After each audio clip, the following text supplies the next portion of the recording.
What happens when someone who's never worked for anything in their life demands the fortune of a self-made millionaire? Marcus Wellington adjusted his silk tie in the mirror of his penthouse office, the city sprawling beneath him like a canvas of ambition realized.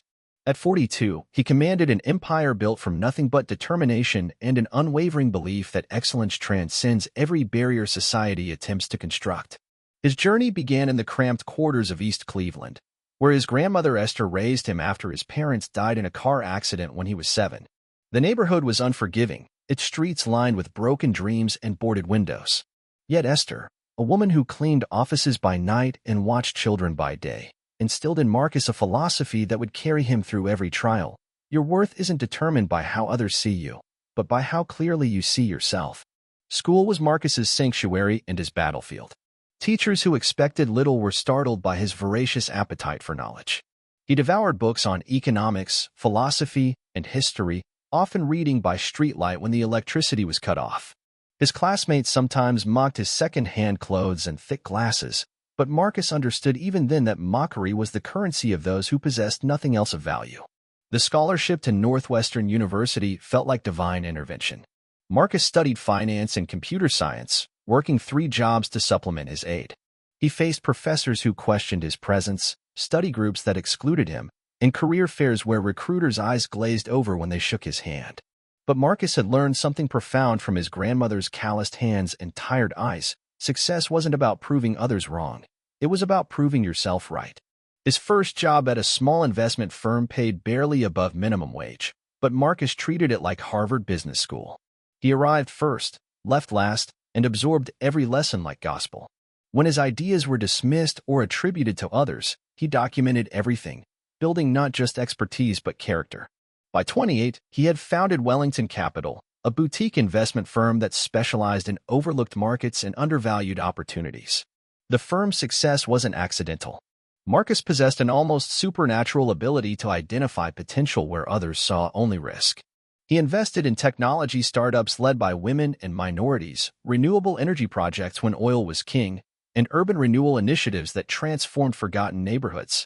Each decision was calculated, methodical, and profitable. By 35, Wellington Capital managed over $2 billion in assets. Marcus's personal wealth had grown to heights that would have seemed impossible from his grandmother's front porch.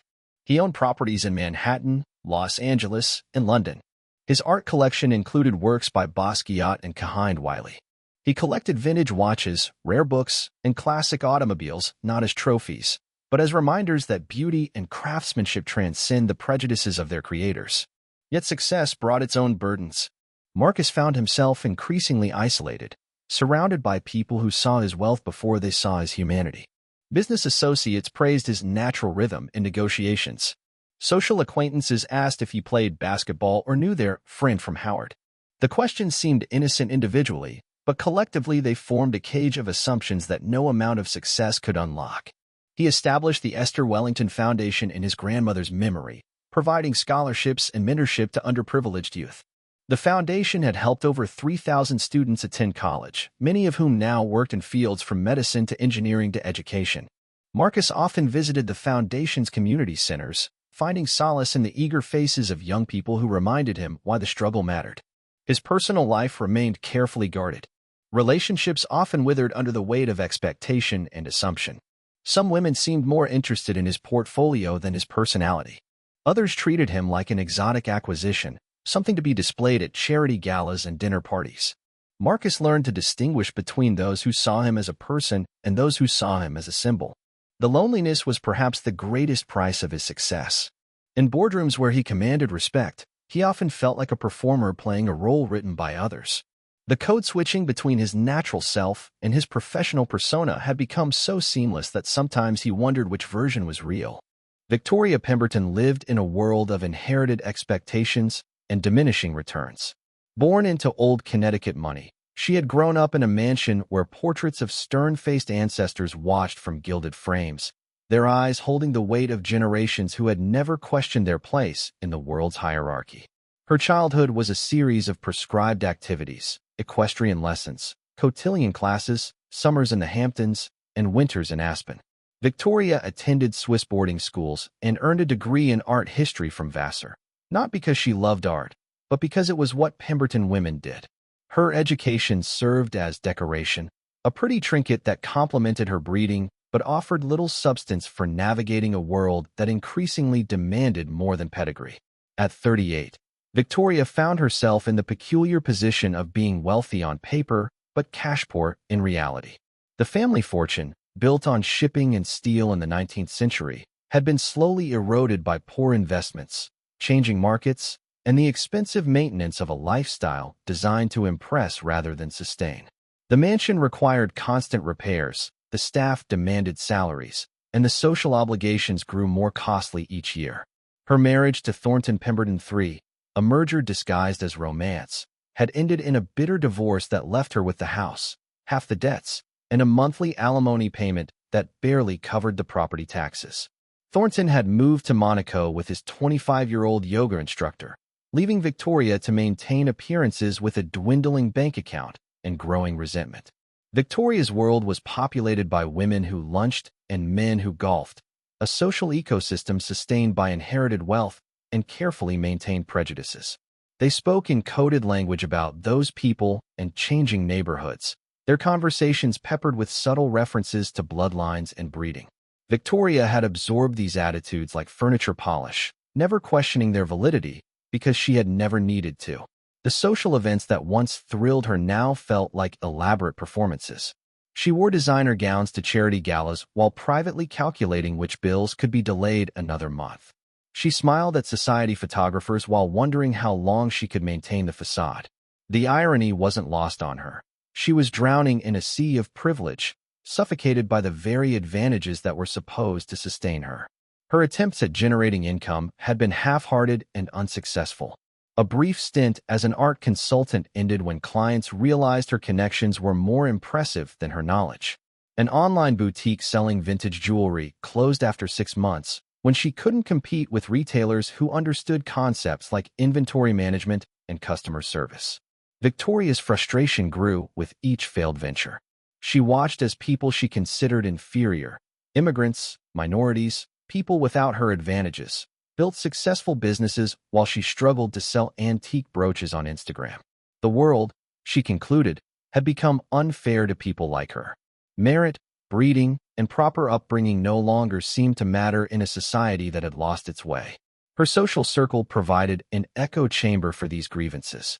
At bridge parties and book clubs, Victoria and her friends dissected the decline of proper society. They blamed affirmative action for taking opportunities from deserving candidates. They criticized new money for lacking refinement. They mourned the loss of standards that had once kept everyone in their proper place.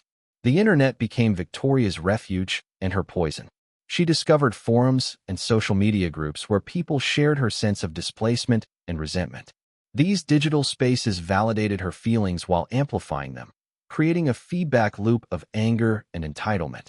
She learned new vocabulary for old prejudices, finding community among strangers who shared her conviction that the world owed them something better. Marcus Wellington's name first appeared in Victoria's consciousness through financial magazines and society pages. His success story, the poor boy who built an empire, should have inspired admiration. Instead, it triggered something darker.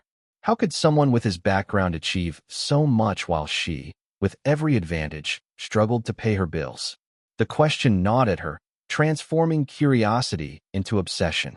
She researched his companies, his investments, his philanthropic activities. She studied photographs from charity events, noting his expensive suits and confident bearing. The more successful he appeared, the more unjust her own situation seemed. Victoria began to construct a narrative that made sense of her world. People like Marcus succeeded not through merit, but through systems that favored them at the expense of people like her. The intersection of their worlds occurred at the annual Philanthropy Summit, a gathering of wealthy donors and charitable organizations held at the Metropolitan Museum of Art. Victoria attended as a representative of the Pemberton Family Foundation, a modest charitable trust that funded historical preservation projects. Marcus was there as both a major donor and keynote speaker, his foundation having contributed millions to educational initiatives. Victoria watched from the audience as Marcus delivered his address, speaking about opportunity, perseverance, and the responsibility that comes with success. His words were measured, inspiring, and deeply personal. He spoke of his grandmother's influence, the power of education, and the importance of lifting others as you climb. The audience, predominantly white, wealthy, and comfortable, listened with polite attention, some genuinely moved, others simply fulfilling social obligations. But Victoria heard something different. To her, Marcus's success story felt like an indictment of her own struggles. His achievements seemed to mock her failures, his confidence a rebuke to her insecurities. When he spoke of overcoming barriers and creating opportunities, she heard criticism of those who hadn't needed to overcome the same obstacles. After the speech, during the cocktail reception, Victoria approached Marcus with predatory deliberation. She introduced herself with the charm and confidence that breeding had instilled, her smile perfectly calibrated to convey warmth while concealing calculation. "Mr. Wellington, what an inspiring speech," she said, extending a manicured hand. "Victoria Pemberton. I represent the Pemberton Family Foundation." Marcus, accustomed to such introductions, responded with professional courtesy. "Mrs. Pemberton, thank you. I'm familiar with your family's work in historical preservation. Important contributions to maintaining our cultural heritage." Their conversation began innocuously enough. Victoria displayed the social skills that old money had cultivated over generations, the ability to make small talk seem substantial, to ask questions that appeared interested rather than invasive. She inquired about his business, his foundation, his philosophy on wealth and responsibility. Marcus, despite his success, remained humble and engaging. He spoke passionately about his work, the challenges facing underserved communities, and the potential for private capital to drive social change. His enthusiasm was genuine, his knowledge impressive, and his vision compelling. As they talked, Victoria felt her carefully constructed narrative beginning to crack. Marcus wasn't the caricature she had created in her mind. He was thoughtful, well-educated, and deeply committed to using his wealth responsibly. But rather than adjusting her prejudices to accommodate this new information, Victoria doubled down on her resentment. "You've certainly done well for yourself," she said, her tone carrying an undertone that Marcus recognized but chose to ignore. "It must be satisfying to have come so far from your origins." Marcus paused, his radar detecting the subtle condescension. Years of similar interactions had taught him to navigate these conversations carefully. "I've been fortunate," he replied evenly. "Hard work, good mentors, and the opportunities this country provides to those willing to pursue them." "Of course," Victoria continued, emboldened by what she interpreted as defensiveness. "Though some might argue that certain advantages have become more available to some than others in recent years." The conversation continued for several more minutes, each exchange becoming more loaded with subtext. Victoria, operating from a playbook of privilege and passive aggression, attempted to diminish Marcus's achievements through subtle questioning and backhanded compliments. Marcus, recognizing the familiar pattern, maintained his composure while internally cataloging each slight. Their interaction ended cordially, with exchanged business cards and vague promises to discuss potential collaboration between their foundations. But something had been set in motion, a dynamic that would evolve from professional courtesy to personal animosity. In the weeks following the summit, Victoria began what she characterized as research into Marcus's business practices. She pored over financial reports, searched for negative news coverage, and looked for any evidence of impropriety or unfair advantage. She found nothing substantive. Marcus's success appeared to be exactly what it seemed, the result of intelligence, hard work, and sound decision-making. This lack of scandal only deepened Victoria's frustration. She began reaching out to her social network, subtly probing for information about Marcus and his companies. Her inquiries were carefully couched in concern for proper due diligence, but her real motivation was the hope of finding something, anything, that would validate her suspicions. Marcus, meanwhile, had largely forgotten their encounter until Victoria began appearing at events where his presence was expected. Charity galas, business conferences, society functions, she seemed to materialize whenever he was present, always with a smile and a question that felt more like an interrogation. Their second significant interaction occurred at a private dinner party hosted by a mutual acquaintance. Victoria, seated across from Marcus, spent the evening asking increasingly pointed questions about his business practices, his political views, and his thoughts on social responsibility. Her inquiries were crafted to sound intellectual and engaged, but Marcus sensed the hostility underneath. "I'm curious about your investment philosophy," Victoria said over dessert. "Do you ever worry that prioritizing diversity over pure merit might actually harm the communities you're trying to help?" The table grew quiet. Other guests shifted uncomfortably, recognizing the loaded nature of the question. Marcus, however, had faced such challenges countless times before. That's an interesting premise, he replied calmly. But it assumes that merit is somehow incompatible with diversity, which hasn't been my experience. In fact, I've found that homogeneous environments often mistake familiarity for competence. Victoria's face flushed slightly, but she pressed on. But surely you must acknowledge that certain preferences and advantages exist in today's business environment? Marcus set down his fork and looked directly at Victoria. Mrs. Pemberton, are you suggesting that my success is unearned? The question hung in the air like smoke. The other guests found sudden interest in their wine glasses and dessert plates. Victoria realized she had overplayed her hand, but her pride wouldn't allow retreat. I'm simply observing that the playing field isn't as level as some might claim, she said, attempting to sound philosophical rather than accusatory. You're absolutely right, Marcus replied, his voice steady but firm. The playing field has never been level. The question is whether we're working to level it or trying to maintain the tilt. The evening ended shortly after, but the battle lines had been drawn. Victoria left feeling embarrassed and angry, convinced that Marcus had somehow made her look foolish. Marcus left feeling disappointed but not surprised, recognizing in Victoria a familiar type of person who saw his success as a threat to their worldview. Victoria's obsession with Marcus Wellington grew like a fever over the following months. She attended his public appearances, joined investment forums where his strategies were discussed, and even purchased shares in his publicly traded companies just to receive shareholder reports. Her friends began to notice her fixation, though they interpreted it as romantic interest rather than something darker. Victoria, darling, if you're interested in the man, just ask him to dinner, her friend Muffy suggested over lunch at their usual spot in the Upper East Side.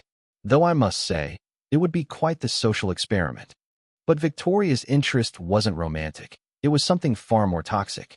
She had convinced herself that Marcus's wealth rightfully belonged to people like her, those who had been displaced by a world that no longer valued proper breeding and background. In her twisted logic, his success was a theft from the natural order. The turning point came when Victoria discovered that Marcus had purchased a historic mansion in her childhood neighborhood, a property she had long coveted but could never afford. The house, a magnificent Georgian colonial that had belonged to old Connecticut families for generations, was being sold by distant relatives who needed cash more than legacy. Victoria had toured the property months earlier, dreaming of restoring it as her primary residence, a symbol of her return to proper society. The asking price of $12 million might as well have been $12 billion given her financial situation, but she had fantasized about somehow making it work. When she learned that Marcus had not only purchased the property but planned to use it as a private retreat and occasional venue for his foundation's events, something snapped inside her. This wasn't just about money anymore. It was about territory, legacy, and what she saw as the fundamental injustice of the modern world. Victoria spent weeks crafting her approach.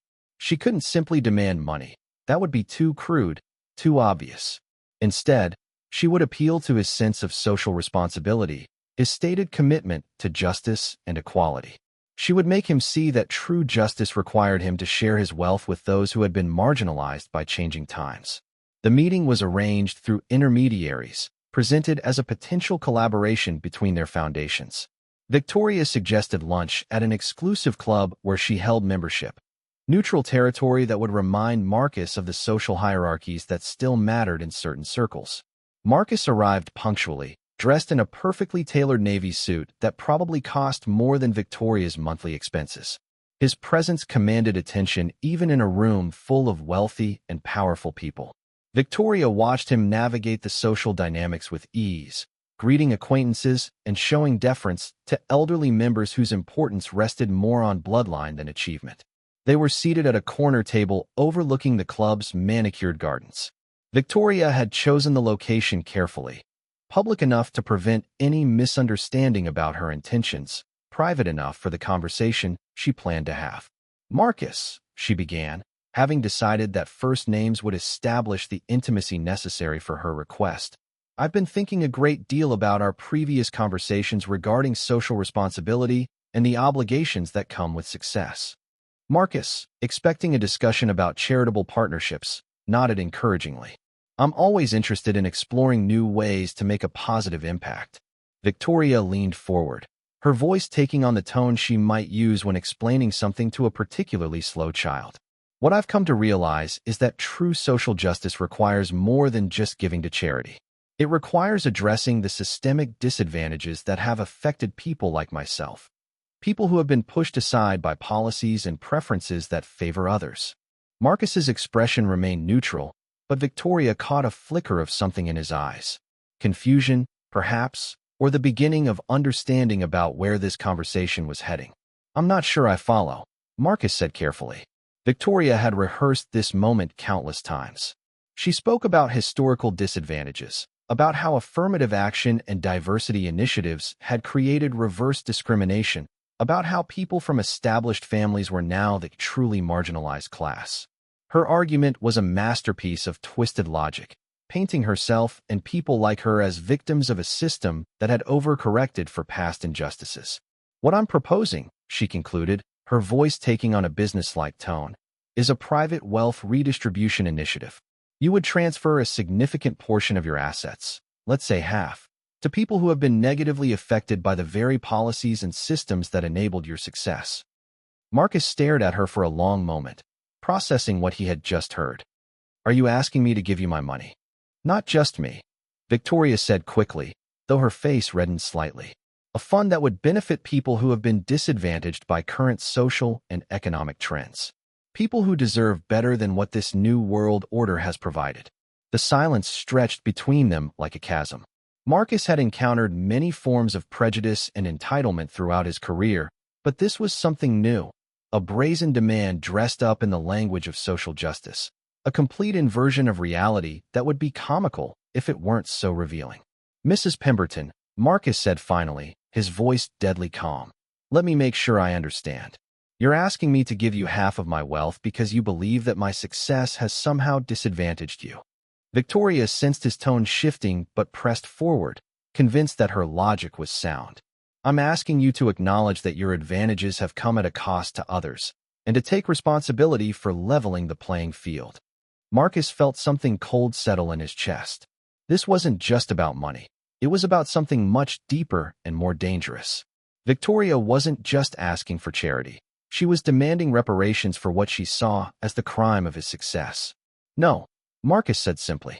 Victoria blinked, as if she hadn't heard correctly. "Excuse me." "No," Marcus repeated, his voice growing stronger. "I will not give you my money. I will not apologize for my success.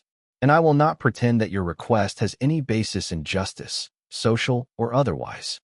Victoria's carefully maintained composure began to crack. "You're making a mistake, Marcus. This could be handled quietly, privately. But if you refuse to do the right thing voluntarily, are you threatening me?" Marcus asked, his voice still calm, but with an edge that made Victoria realize she had miscalculated. "I'm offering you an opportunity to avoid public scrutiny of your business practices, your advantages, your background." Marcus stood slowly, placing his napkin on the table with deliberate precision. "Mrs. Pemberton, this conversation is over. I suggest you spend some time reflecting on what you've just said and what it reveals about your character."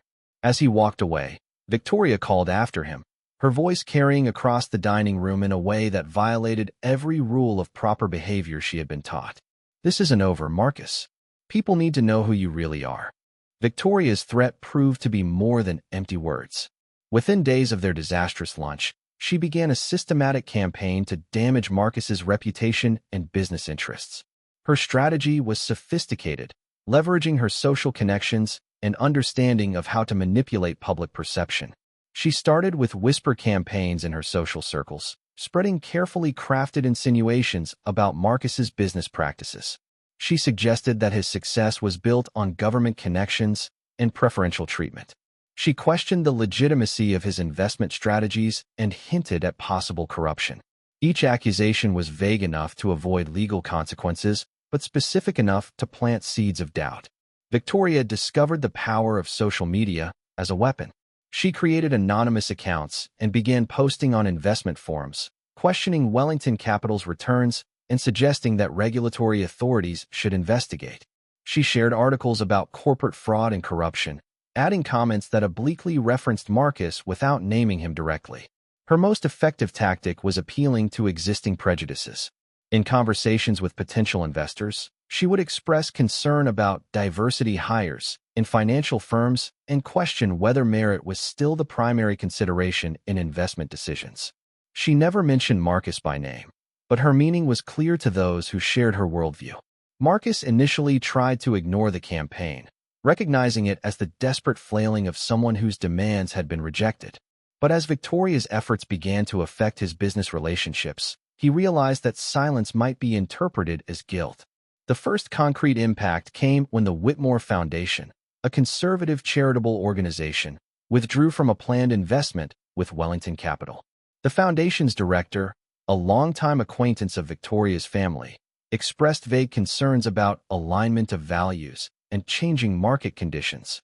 More troubling was when Marcus learned that Victoria had been contacting his investors directly, scheduling meetings under the pretense of exploring partnership opportunities, but using the time to spread her insinuations.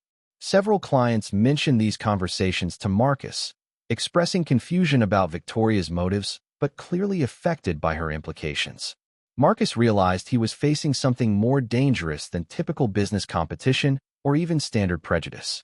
Victoria was conducting psychological warfare, using his success against him by framing it as somehow illegitimate or unfair. She was weaponizing the very biases he had spent his career overcoming. The breaking point came when Victoria appeared at a public forum where Marcus was scheduled to speak about minority entrepreneurship. She had somehow obtained a press credential and used the question-and-answer session to launch a thinly veiled attack.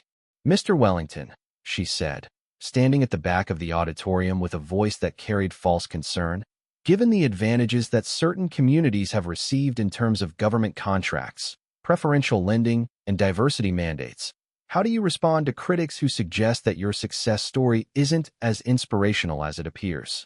The room fell silent. Marcus recognized Victoria immediately, though she had styled herself to look like a legitimate journalist. He also recognized the trap she was setting.